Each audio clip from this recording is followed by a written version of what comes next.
I want to welcome everybody today to the EntreprenHer Show. I'm delighted once again to have a great guest interview. My name is Heidi Richards Mooney. I am the founder of Women in E-Commerce, president of Redhead Marketing, and your host today.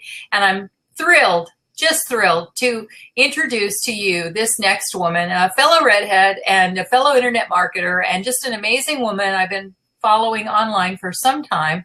And so to be able to share her with you is just a double pleasure. So let me tell you a little bit about her.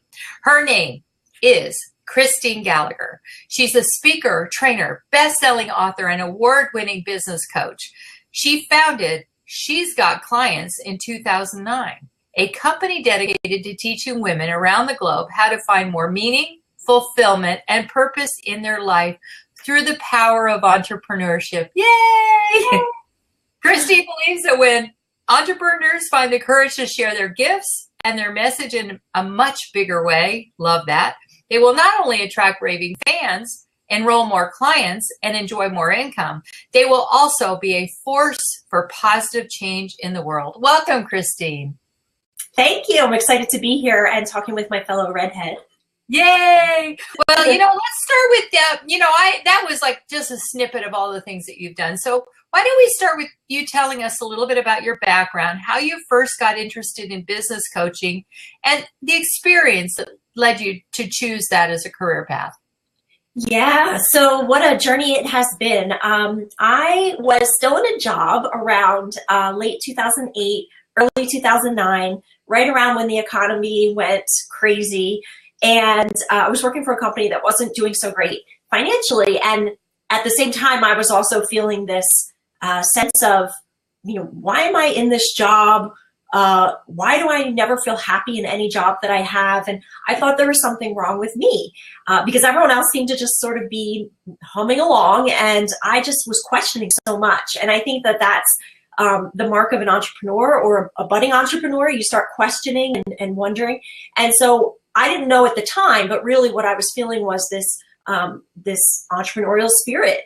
And I was asking a lot of questions and doing a lot of research because that's what I do. My background is in technology and research. And so I started just getting on social media because it was blowing up at the time. It was right when Twitter and Facebook were really starting to come about. And so what I did was I was online and sometimes in my cubicle online and seeing all of these women entrepreneurs particularly who were, really rocking it in their own businesses. And I was so fascinated. I was like, what is the whole world that I don't really know about?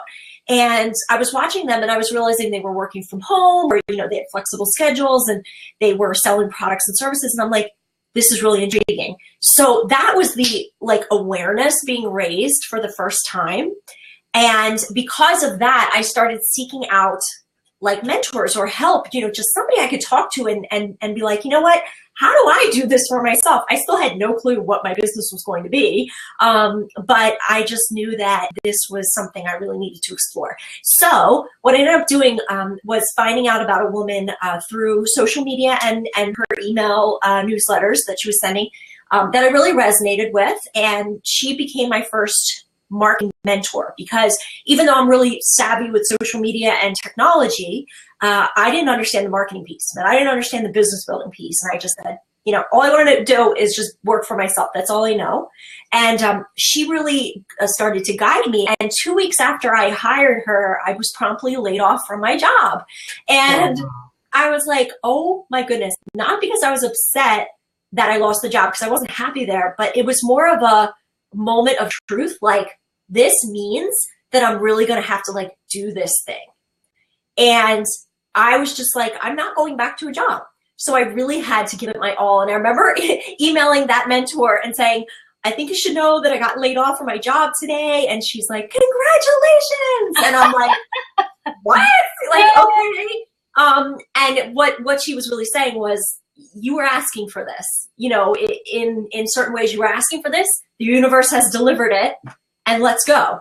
So I made that decision. I'm not going back to a job and I'm going to do this. And so basically, long story short, what I started out as is a social media consultant because I had also hired another coach who was helping me understand what my strengths were and looking at what could be a potential business path. And, we looked at my technology skills, my writing skills and research, and how I was really just loving social media. And so that's how I started in 2009. And it's been a crazy journey since, but I would not take it back for the world.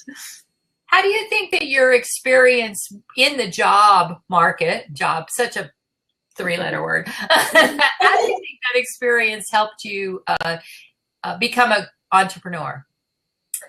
I think that it helped me because it showed me that, well, a couple things. I think that, I really went to grad school because I thought that that's the way that you become successful. You get as much education as you can. And my mom was a big proponent of that. And that was great that she influenced me in that way.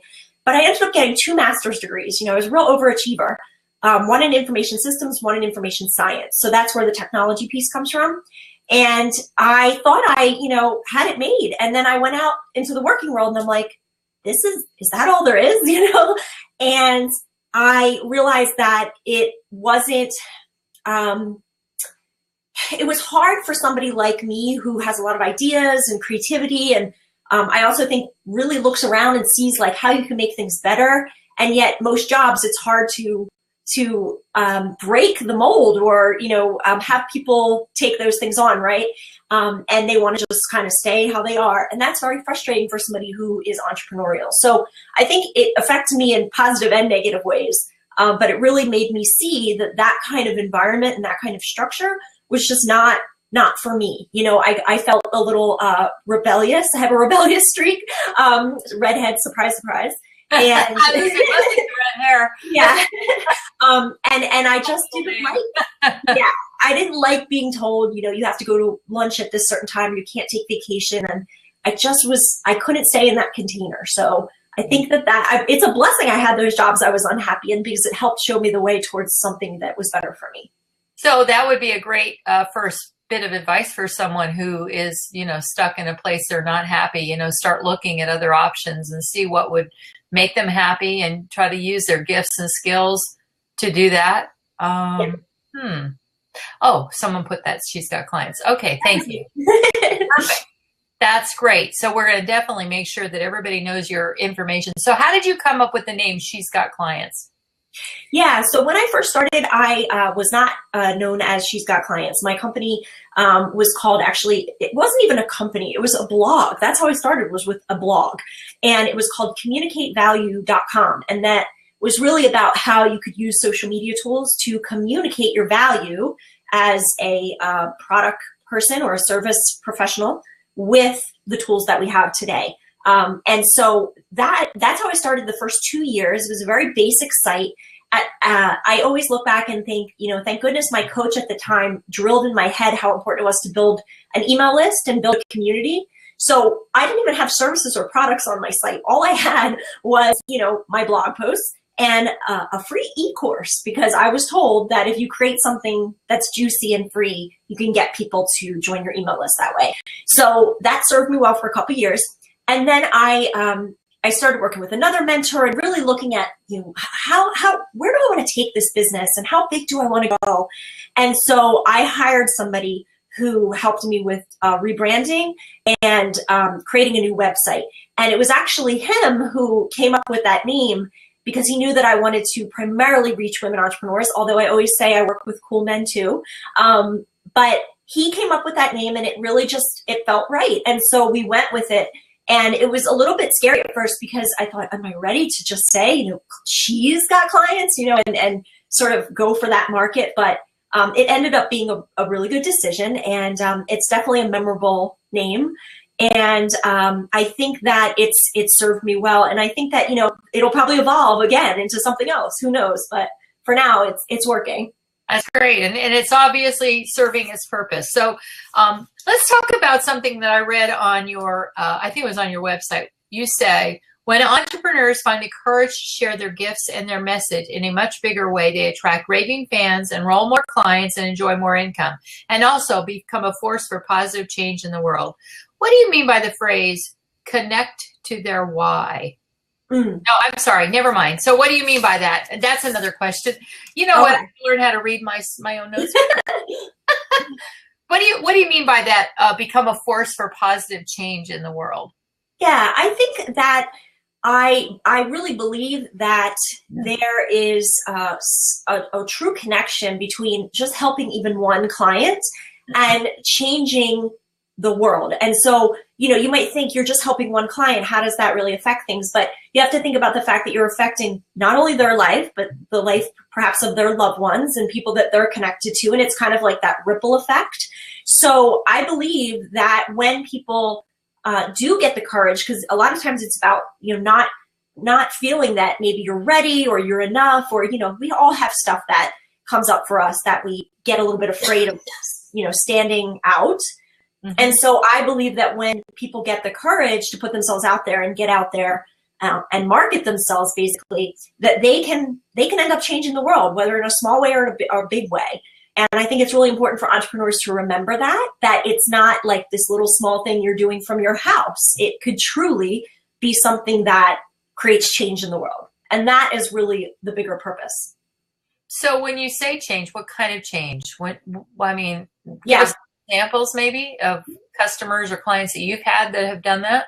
Yeah, it could be anything from, an entrepreneur who is playing small, and feeling like, I'm going to do some workshops to teach, women how to, be healthy and be at a healthy weight. And you might think, you're going to do these workshops of 10 or 15 people, and you need sometimes somebody outside of you, in fact, much of the time, to see something bigger for you. And so in the Strength Finders assessment, I don't know if you're familiar with, Oh, yeah, I took it. It's one of the best. It's awesome. Yeah, and one of my top strengths is futuristic. So I really pull that into my coaching, because a lot of times I see ahead for people what they can't see. And to me, that's such an honor, because we end up so close to ourselves that we can't see potential. And so I think that it's important to remember that whether you're doing a 10-person workshop or a 100-person workshop, you are affecting lives. And hey, if you can do a 10-person one, why not take it bigger? And sometimes people really just need that outside perspective to cheer them on and let them know they can do it, and also give them the strategy for how to do it, which is what I do. Excellent. So now let's get to the next question. What do you mean by the phrase connect to their why? Yes. So, I think that this is something that's come up more recently for me, because when I first started my business, like many of us, I didn't necessarily think in these sort of lofty ways, like having a purpose and having a mission and your why. But what has really emerged over the past few years especially is that you have to have something bigger than you that you're aiming for, some bigger reason why you're in business and why you want to, make money. What I realized is that when I first started, my goal was to just make as much as I made on my last job. I was like, if I can make $50,000 a year, I am set. And so that was my why at the time. But point being, your why can't always just be money ongoing, because the money is great, but if things get hard, which they will, that's not what's going to keep you going. When you have things go crazy or blow up or failures or any of the craziness that happens as an entrepreneur, just having a goal of getting to 6 figures or 7 figures isn't necessarily going to keep you inspired to keep going. So you have to have something bigger than that. Money's great, but what's the bigger thing? So, for me, I have a real passion for helping women entrepreneurs, and I truly believe, as we talked about earlier, that they can help change the world. And so that is what keeps me going. When things get really hard, I often say to myself, I could stop now, but I got too many people to help. Because I do. I have too many people to help. And so that's what keeps me going. And also other goals like, helping my family, or eventually opening an animal sanctuary, which is something I've always wanted to do. Well, that takes money. And, that's a big, big why that keeps me going if things get hard. So I think that that's really what I was going for when I said that. People have to have something else to guide them. And I would totally agree. I think that when people just money, I don't think they're happy being, and money isn't everything. That's right. It's not bad to have, though. I never want to say that. It's a good thing to have. It's just energy. It is. So let's talk about the number one characteristics that you believe, and I believe most people would agree, successful people share. So I think that, well, certainly having a bigger why, I mean, is definitely on the top characteristics of that. But I would also say that what I've seen after being in business for 7-8 years now is that persistence. There's just nothing to substitute for persistence. And it sounds like such a, when I first was thinking about that word, I was like, oh, it sounds so like, I'm going to be so persistent, and it sounds like not something I really wanted to be a part of. But what I've realized is that really is what it is, because entrepreneurship is a full contact sport, and it's ups and downs, and you can easily get knocked down and say, I'm walking away from this. And, that statistic that always comes up, like, most businesses fail within 5 years. I really don't think it's necessarily failing for a lot of them. It's just that they give up, or they walk away, or they feel like they can't go any further. And so just that persistence piece, and also having a piece of faith, some sort of faith practice, or what I call a faith immersion practice, where, when things get hard, you have something to turn to, whether that's a routine in the morning or certain books or certain people to help keep you going. So I think the most successful people in the world have a belief in something bigger than themselves that is guiding them. And they know that failure isn't final, and they persist past that. And they have a bigger reason for why they're doing what they're doing, rather than just, I want to get rich, I would say that those are probably the top 3 that I see. And you know what? It's funny, because every entrepreneur that I've ever spoken to would always says persistence in the very top 1, 2, or 3, and faith is usually up there as well.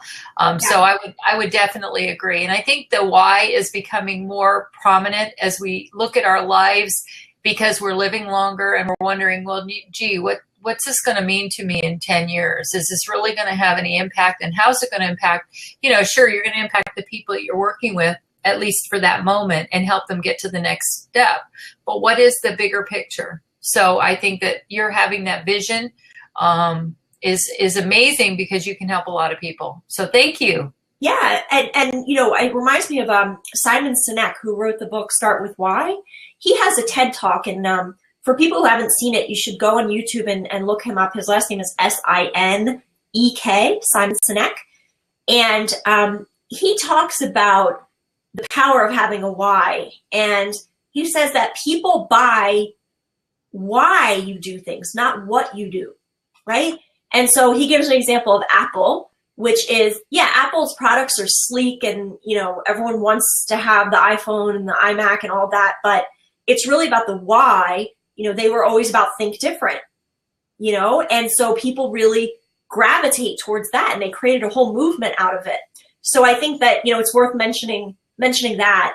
The other thing I'll say, just going back to persistence, is last week I had a 2-day retreat with my clients. We meet every 90 days, my Impact Academy students, to work on their goals and mastermind together. And I read an excerpt from a book called Getting There, I believe. And it's by Zoe, I think her name is Zoe Segal, Segal. And the book was given to me as a gift. And it basically just interviews a whole bunch of really successful people, a lot of people that we know, and they share their story of how they got to where they are. And I love reading that kind of stuff, because it shows you that people have a lot of struggles and upsets and obstacles that they've overcome, whereas we just see the end result and we're like, oh my God, they're so successful. They must be like blessed, and it's not that at all. And so I read an excerpt from Sarah Blakely's story. She's the inventor of Spanx. Yes, love her. Yeah, she's a $1 billion woman. I mean, she is on the cover of Forbes. And so her story is just so perfect for that persistence idea, because basically it talks about how she started out selling copiers, like door to door, and people ripped up her business card, they slammed the door in her face, and that helped her learn persistence and sales, so that when she came up with her Spanx idea, when everybody turned her down, because they did, she kept going. until she got a yes. And she only needed one yes of a manufacturer to make her prototype for her. And that's how it all started. And it wouldn't have happened if she had just said, oh my God, they ripped up my business card or whatever, and I just can't do this. So I thought that that was really important to share with my clients. Like, that's the part you don't see, that happens behind the scenes. Absolutely. And persistence and never giving up. I think that's just so important in any business, because every business, you think about actors. I've interviewed a couple of acting coaches, and the first thing they say is, it takes years to become an overnight success in that business. I think in any business, it takes years. It really does. You have to be extremely lucky, extremely blessed, and have a lot of money if you're overnight success, truly an overnight success, because most people are not. That's right. Maybe less than 1% of 1% are, Let's talk a little bit about marketing. Oh, I know that you know a lot about marketing. So what are some of the challenges people face when it comes to marketing? Yeah. Okay. So I think the biggest ones that come up are really around this idea of, well, I don't want to bug people. And I know not everyone has that problem or that issue, but I find especially a lot of women, we feel like we might be bugging people or we might be bothering them. And what I always tell people is, listen, if you want to sell a product or a service, or if you want to launch something new, just sending one email out about this new thing is not going to get you anywhere. But yet they think if they send more than one, they're bothering people. And so that's something that I think gets in people's way. And most people who end up marketing, especially online, understand pretty quickly that that's not going to cut it. You have to do more than that. But really, I think that holds people back. And the idea is that there's so much noise in our world today. There's so much distraction. There's so many emails going out. Our inboxes are overflowing. And so people just don't see stuff. And, that to me makes it more important than ever to really show up in a much bigger way, and not just with email, but in all these different channels that we have now, which we're really blessed to have, as business owners, in order to connect with people who need us.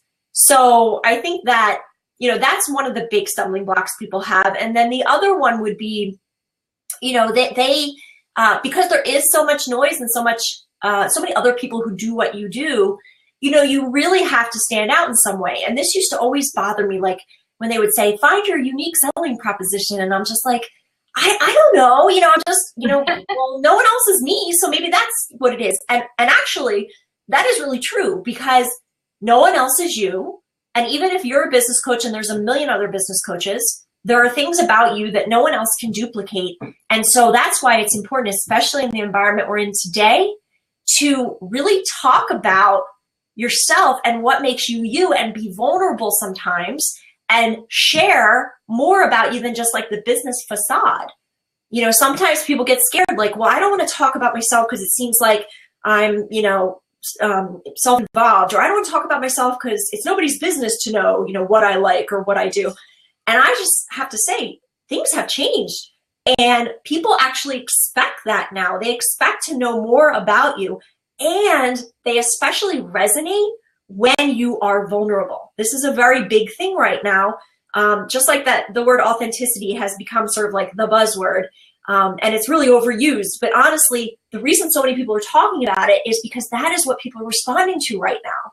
They want to know that your road was not always perfectly smooth. They want to know that you're not an overnight success, because it helps them to relate to you as a human being, which is really what marketing and selling is all about, right? Because you have to build the know, like, and trust. You can't do that without sharing, who you are behind the business. So I think those are important lessons for people as far as marketing is concerned. Yeah, I would agree that especially that vulnerability piece. One day I was giving a speech in front of the Florida Speakers Association. Now, I'm a past president. I have no problem speaking in public, but when it comes to my peeps, it's a little intimidating, if you will, because they're all professional speakers, many of whom make a lot more money than I do because they work full time. I speak part time only, and it really is more to get clients than it is because I love to speak, although I do. And so the first thing I said was, I said, you know what? This is not something I would recommend to everybody because it is intimidating to speak in front of your peers. I will tell you that I got a little stressed about it and everything. And I told them this little story about it. And I had more people come up to me afterwards and thank me for that because they felt like they actually listened, and I got really great reviews. I'm actually speaking again this Saturday, and that was just 4 months ago, and they asked me to be on a panel. And that's just tells you that when you are real and authentic and vulnerable, people respond. I will tell you, though, that one person of all the people, there was like 80 people in the room, one came up and said, that's not something I would have ever shared, Heidi. I think it's so unprofessional. Oh. And I was thinking to myself, well, yeah, but if 90 people or 50 people came up and told me it was great and one didn't, and we always look at that one negative. Oh, yeah. That gets magnified, right? Oh, yeah. Yeah. It's like getting reviews, and then you look at the one bad one instead of the 90 that were like just raving fans. Absolutely. And I had a similar experience around this just a couple weeks ago. I spoke on stage at my friend's event. She had a 3-day event in Delaware, and she had me on her panel. I think the panel was called 6 and 7 Figure Girlfriends Panel. And the idea was that we were just going to get up there and sort of like rap to each other and just be really real about what entrepreneurship is really like. And I loved that because I was like, good, we're not going to just sugarcoat and tell people it's all rainbows and unicorns. We're going to get up there and we're going to say, hey, look, I failed at this, or sometimes I feel, crappy about this or whatever. So I was really attracted to that. So when I got on stage, I started sharing about my journey. And I was like, success is not a straight line. It's not just like, whoop, it's like all over the place and crazy. Oh, yeah. And I also shared about, I had recently, a couple of years ago, gone through a divorce, and I had never, ever used to share. I would never share about my personal life. Like, people saw I was married, but, I kept everything sort of like status quo. And then I realized one day, shortly after I had been separated, that I was sending a weekly newsletter out, and it just felt so incongruent because here I was going through this major life change, and my community, my list had no idea. And yet I really wanted to open up to them. So, I started sharing about it to my list, and that's why I share it now on stage, because people always come up to me, and that's what they did a few weeks ago. And they said, thank you so much for sharing that, because it showed me, first of all, that, you're real. And, some other people were like, I'm going through the same thing. And, luckily I didn't have any negative people come up to me like you had, but I have had that in other experiences. And I'm sure there are some people who are like, okay, I got over it very quickly. Yeah, your skin gets thick. But there probably were people who were like, oh my God, I can't believe she said that. It's fine. There are people who think it, but most people won't ever come up and tell you. That's right. That's why I was a little shocked when that person did. That is a lovely person, by the way. It was her perspective. Yeah. And that's what we have to keep in mind too. Marketing is a perspective that we have about our products and services, about what our clients need by the communication that we have with them. And that's why not every person is our ideal client. That's right. That's right. I always say that, you're going to repel some people, and that's a good thing. Like, I want to repel the people who are ideal for me. That's okay. Because I know that, if I raise my, freak flag or whatever, if I'm the real me, basically, that the other people who resonate with that will be attracted. And that's who I want to work with anyway. Absolutely. So if there was, let me ask you this question again. What is the one thing you did that made the biggest difference in your business?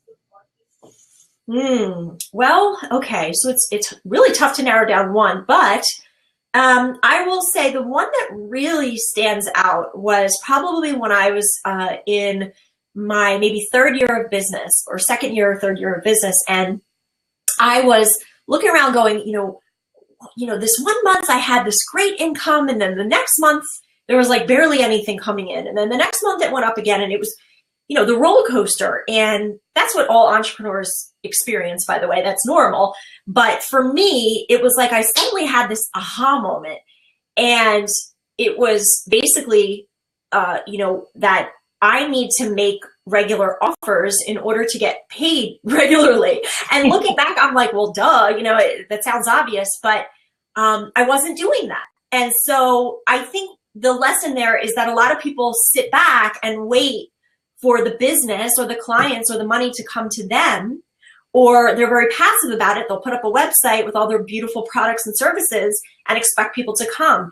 And the thing that you need to remember is that you need to ask for the money. You need to ask for the sale. And a lot of people get uncomfortable with that because, you know, we have stuff wrapped up in our mindset about money and asking for money, but that's really what being an entrepreneur is. And so that was a huge lesson, which really transformed how I thought about my business and also the results in my business, because I was like, okay, I know what my people want. I have a way to reach them, create what they want, and put it out there. And as soon as I started doing that really consistently is when my income really took off. And again, you look back and you're like, well, that seems obvious, but at the time it wasn't happening. So I think that that was a turning point, a big turning point for my business. And so I still follow that today.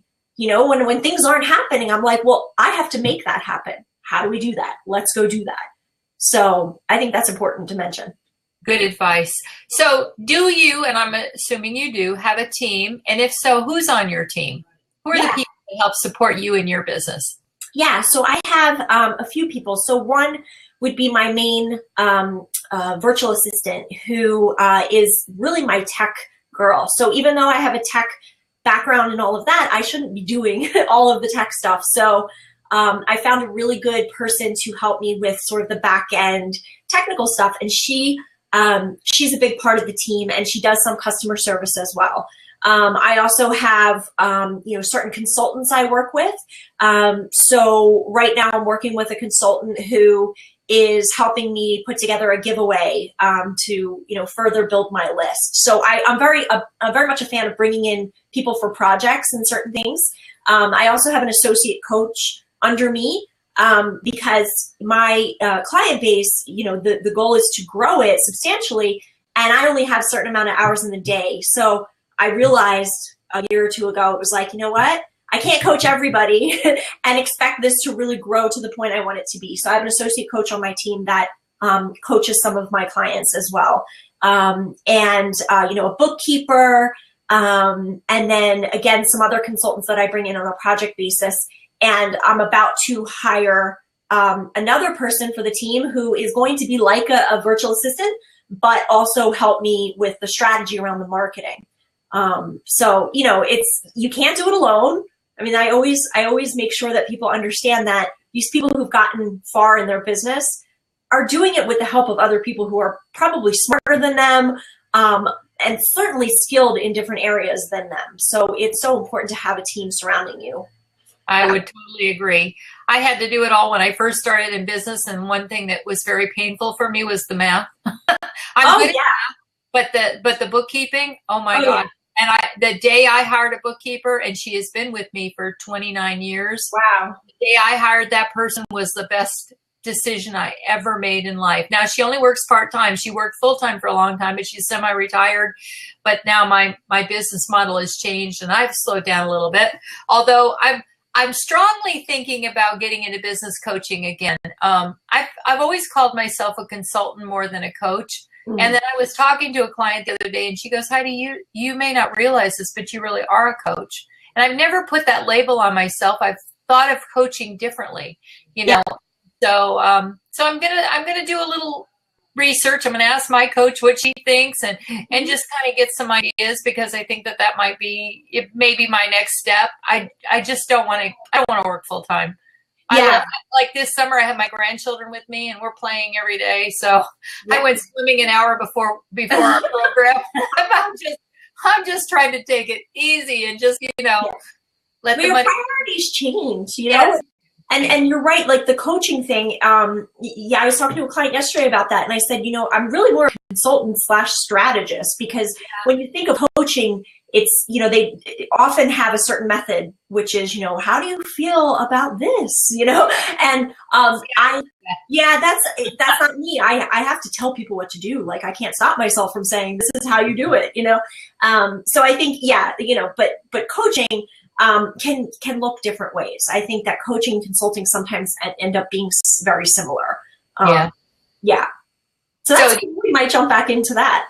Yeah. Well, and then again, I may just continue calling myself a consultant because it's really what I do more. I'm a more of a consultative um, um, helper in terms of delivering products than I am in coaching, as you said. And funny thing is, my degree is in psychology, and Oh, okay. it's helped me a lot. Yeah. If there was one thing you could do over or differently in your business, what would it be and why? That's a great question. Well, one thing that comes to mind, especially since we were just talking about team, is I spent the first 2 years of my business doing everything myself. And I look back and I realize I should have hired my first virtual assistant a lot sooner than I did. But there was a lot of fear there.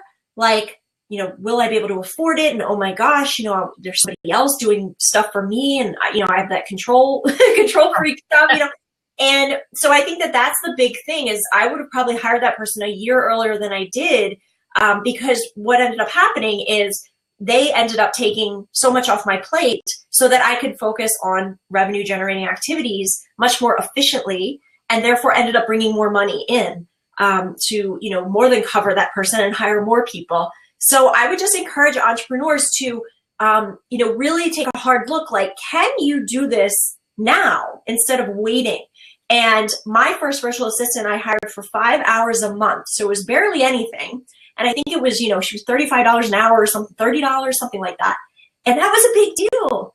But she took over my email newsletter, which was a big time suck for me and really freed me up to create other really cool things in my business. So I think that was a big time lesson. Get that help as soon as you can. Great advice. What do you do consistently to stay on top of your game?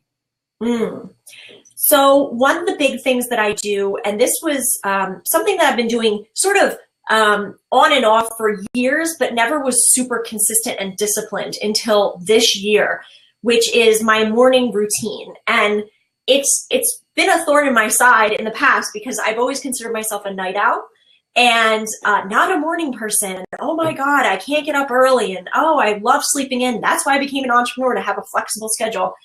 And what I realized about a year ago was the things that have gotten me to the level I'm at are not going to be the same things that get me to where I want to go. I'm going to need to do things differently. And one of the things I needed to add more in my life was discipline. And so I created a morning routine that has now become a habit. It wasn't easy at first, but I had to, gradually get up a little bit earlier. I had to be clear on what kind of things I wanted to do in the morning before I sit down to work. And so, I used to think the people who said they meditate every morning, it's like, oh, really? Okay, what does that even mean? But I found an app that has helped me, meditate. So I do that for 20 minutes every morning, and I'll read over my goals. I'll read 10 pages in a book, because one of my struggles has always been, I don't have time to read books, but I really love to read. Well, 10 pages a day is doable for me. I can do that. So now I'm reading more. And of course that affects and helps your business. I'm also, taking care of my health in more intentional ways, like green smoothies every morning and drinking, hot water with lemon. And these are things that I always knew I should be doing, but never made the commitment to myself that I was going to do it on a regular basis.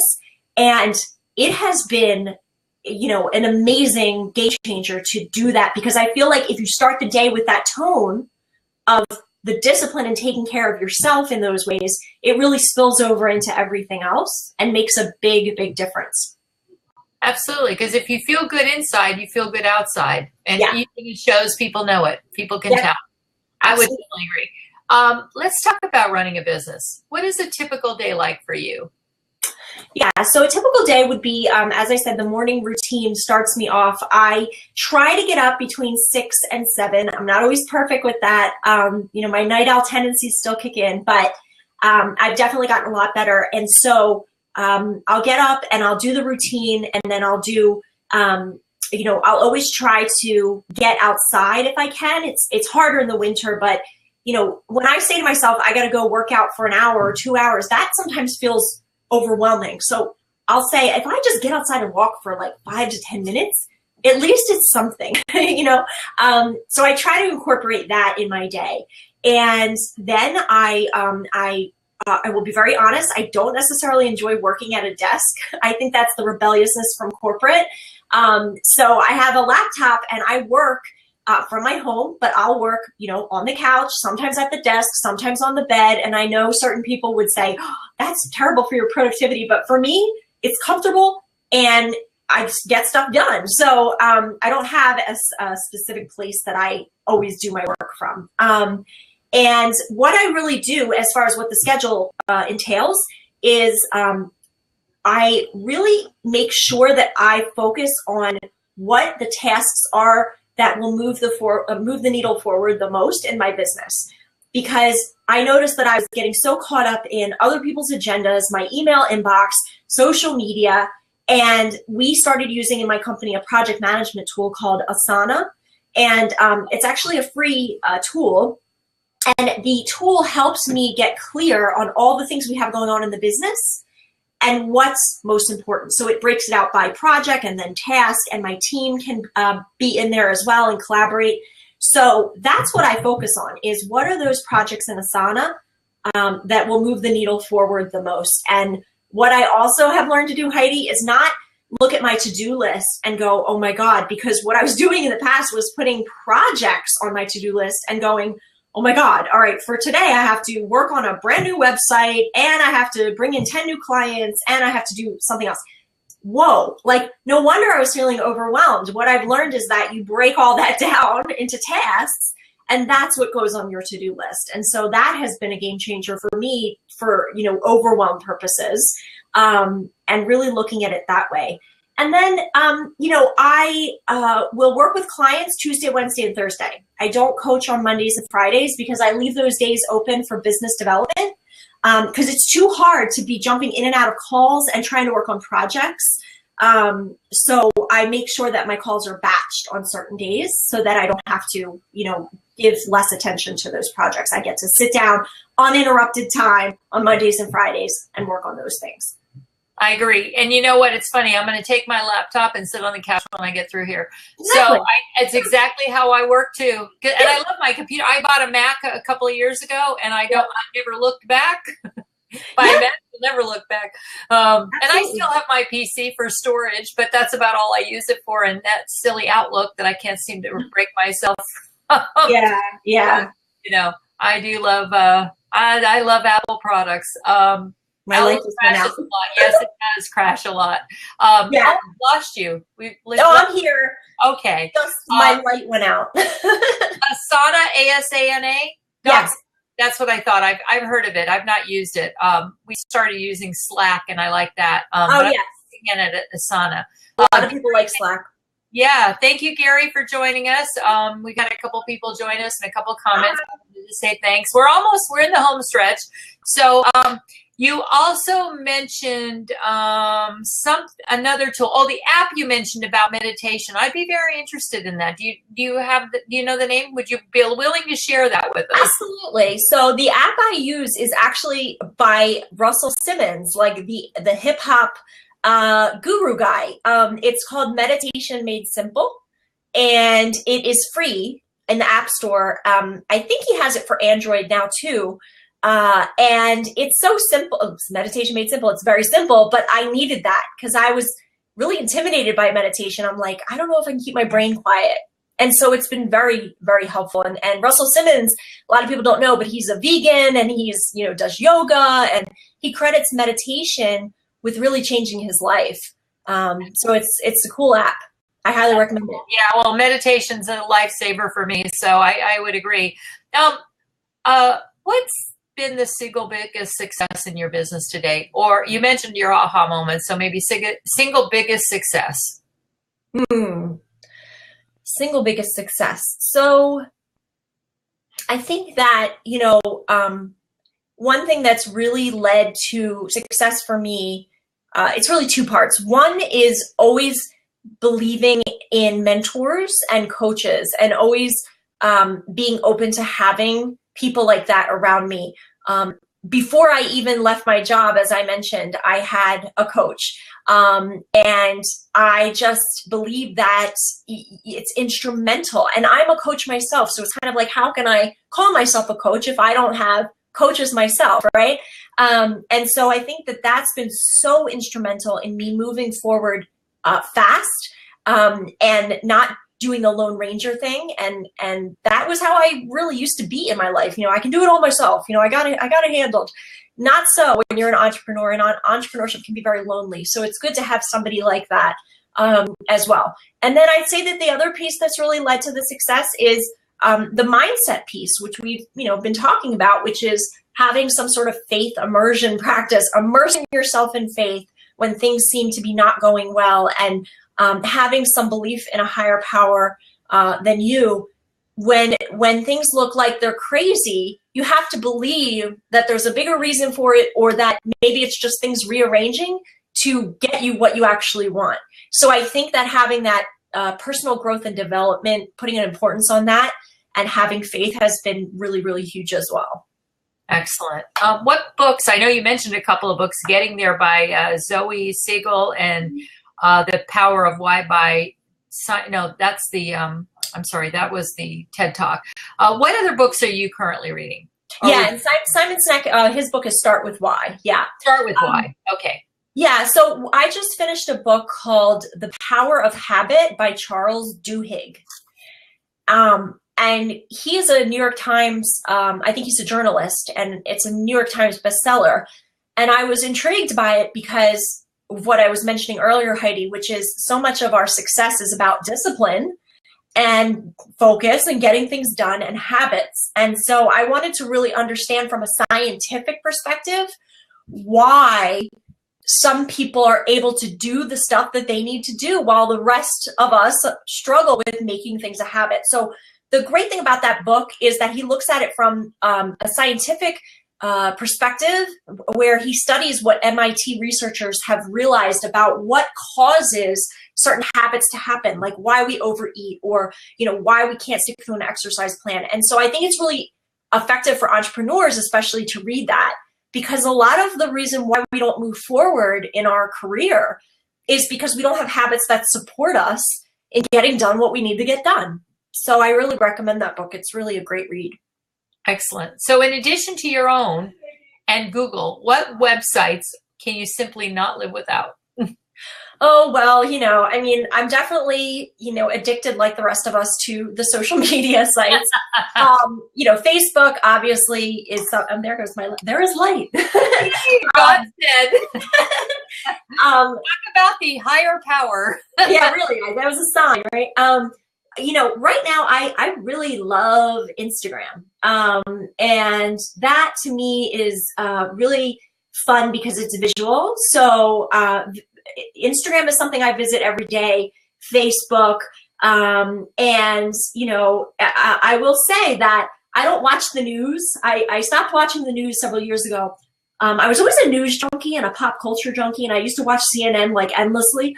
And when I became an entrepreneur, I realized that that was probably affecting me, and not in a great way, because it's so negative all the time. And it's, right.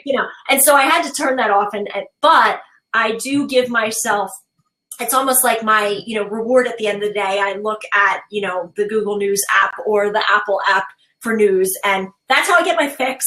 I'll go there once a day and I'll make sure I know what's going on in the world, but I don't immerse myself in that. So I would say that that's something that I, funnily enough, use to relax, which sounds crazy, but, I dip in and I'm out. I don't sit there and focus on all the mayhem that's going on in the world. So I'd say that that's one of them too. Well, and it's important to know what's going on in the world, because the people you work with do. And if you don't, then they're thinking, well, geez, how can we take this person seriously? I do the same thing. I there's a show called Morning Joe. That's like a little bit political, especially right now in the climate we have. But I love the interaction of the guests, and they always have interesting guests on, so I like that. And then, but I don't watch it every day. I watch it once a week with my husband and my cappuccino. Because if I watched it every day, I'd get no work done.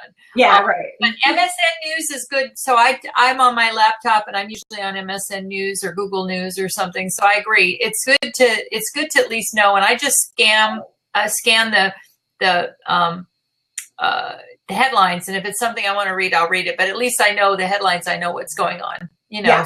It's also good. So what's next for Christine Gallagher? Oh, wow. So what's next? So I have this big vision for the company, and I sort of alluded to that when I said that I realized I can't do all of this, myself and really grow the business. So that's why I brought on the associate coach, and I'm sure we'll bring on more. But my big vision is really to help as many women entrepreneurs get themselves out there in a really big way as possible. Because again, it goes back to that ripple effect and, helping to change the world. So I can't rest until, I realize that I can do, much, much more and reach many, many more people. So I think, as far as what's next, it's just about what are all the ways that I can really get in contact with more of these people that I know need me, but they don't know that I exist yet. So, we're doing lots of things in the company for that, bigger events, we're doing a big giveaway to grow the list. And it's really just about making a bigger footprint in the world to help women entrepreneurs. That's really what I'm here for. So tell us a little bit about your big giveaway, and then we'll close with how people can connect with you. Yeah, absolutely. So I'm doing a giveaway, and it's actually happening in September. It's called the Get Clients Online giveaway. And what it is I'm running it and hosting it, but I'm having many contributors contribute gifts, and they're free gifts, and they all have to do with how to get clients online or create more visibility online. And so right now we're in the preparation stages. So we're bringing the contributors on board, and Heidi, you might even want to be a part of it. So I have to connect with you separately on that. I'd love to. I've got a lot of things I could give. I'm sure. Yeah. So anyway, the idea is that there's going to be all these contributors, which is going to help them get themselves out there more, and also help me get in front of people that may not know about me yet. And so again, really just making that visibility happen in a bigger way. So there'll be more coming up around that. But if you want to keep in touch with me and find out what I'm doing, best place to go is shesgotclients.com. You can request a freebie that I have there, which is called 8 Ways to Move the Needle Forward in Your Business Right Now. And when you subscribe to that, you'll be kept in the loop of all the stuff that I'm doing. And certainly connect with me on Facebook as well, Christine Gallagher, and Instagram. My name is Christine G. Excellent. Christine, it's been a pleasure. Wow, time sure flies when you're talking to. I know. People. So I want to thank you very much for taking time out of your busy day to be with us today on the EntreprenHer Show. Again, everybody, make sure you go to She's Got Clients and get her freebie. What's the name of that freebie again, Christine? It's called 8 Easy Ways to Move the Needle Forward in Your Business Right Now. Excellent. So 8 easy ways to move your needle forward in business right now. So make sure you go to get She's Got Clients and grab that as soon as we get off this call. And again, my name is Heidi Richards-Mooney from Women in E-Commerce, Redhead Marketing, and the EntreprenHer Show. I'm just saying thank you to our guests, to all of our audience. And Christine, have a great day, and thank you for being with us. Thank you for having me. This was a lot of fun. My pleasure. Take care. Bye-bye, everyone. Bye, everybody.